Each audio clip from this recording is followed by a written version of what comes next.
د ننګرهار پوهنې ریاست چارواکي په دې ولایت کې زده کوونکو ته د سلګونو زرو ټوکو کتابونو د ویش خبر ورکوي.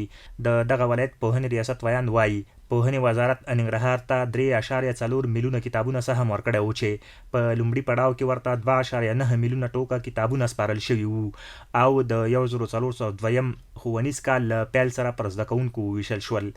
د نوموړي په خبره دویم پړاو کې ورته پوهنې وزارت 500 زره ټوکه نور کتابونه په اختیار کې ورکړي چې د جلال آباد ښار په ګډون د ټولو ولسوالیو ښوونځیو کې له لومړنیو ټولګیو نیولې تر 12مو هغو پر زده کوونکو ویشي. زمونږ 15 لکه سهم د کتابونو وزارت سره باقي نو اوس تقریبا یو څو ورځې مخکې دغه 15 لکه کتابونه بیا راغلي دي او دا به هم ان شاء الله په منظم ډول په شفاف طریقې سره ټولو ښوونځیو ته د هغوی د احصایې او د زده کوونکو د شمېر ته په کتلو سره وویشلی شي.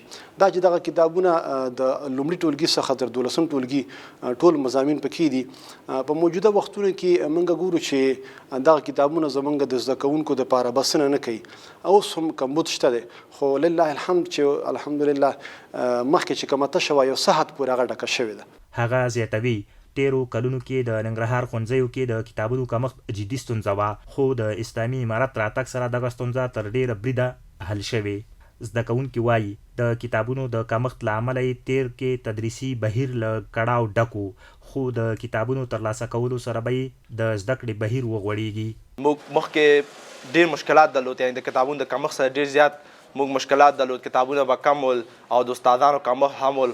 الحمدلله اوس هغه مشکلات ټول حل شوي دي، د کتابونو مشکلات هم ټول حل شوي او له معرف څخه یو ځل بیا ډېر هیله کوم چې څومره پروګرامونه چې اوس موږ ته برابر کړي دي د کتابونو او د استادانو همدومره نور د هلې ځلې موږ ته وکړي. دا چې کتابونه نو زموږ د درسي بهیر ډېر کمزور او موږ کتابونه چې نه درلودل موږ درس نشو لوستلی. د استادانو کمښت اوس استادان هم پوره شوي دي، انشاءالله نور به استادان هم موږ سره کومک کوي. د معرف ریاست څخه ډېره مننه چې کتابونه یې موږ ته راکړه. دا به انشاءالله موږ د دې حفاظت هم کوو چې نور کلونه زموږ وروڼه استعمال کړي. دغه راز د ننګرهار عالي لیسې تدریسي مدیر وایي د کتابونو او استادانو د کمښت ستونزه یې حل شوې او له پوهنې ریاست غواړي چې نویو ګمارل شویو ښوونکو ته بېلابېلو برخو کې سیمینارونه جوړ کړي.